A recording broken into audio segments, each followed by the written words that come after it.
இன்னைக்கு மணி என்ன அப்படிங்கிறத எப்படி கேட்கணும், அதுக்கு எப்படி பதில் சொல்லணும்னு பார்க்கலாம். இப்போது மணி எத்தனை? இதை அப் கித்தனே பஜே ஹே, அப் கித்தனே பஜே ஹே அப்படின்னு சொல்லலாம். இதே நேரம் என்ன ஆகுது அப்படின்னு கேட்கறதுக்கு சமய கியா ஹே, சமய கியா ஹே அப்படின்னு சொல்லலாம். ஒரு மணி அப்படிங்கிறது ஏக் கண்டான்னு சொல்லலாம். அல்லது ஏக் பஜே ஹே அப்படின்னு சொல்லலாம். ஏக் பஜே ஹே அப்படின்னு சொல்லலாம். ஒரு மணி 5 நிமிடம், இதை ஏக் பஜே 5 மினிட், ஏக் பஜே 5 மினிட் அப்படின்னு சொல்லலாம்.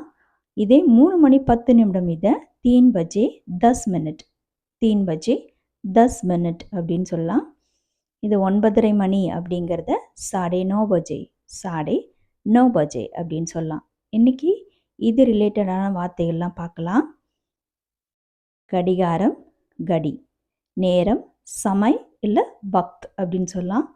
மணி நேரம் அப்படிங்கிறத கண்டா அப்படின்னு சொல்லலாம். நிமிடம், மினிட், நொடி, க்ஷன்.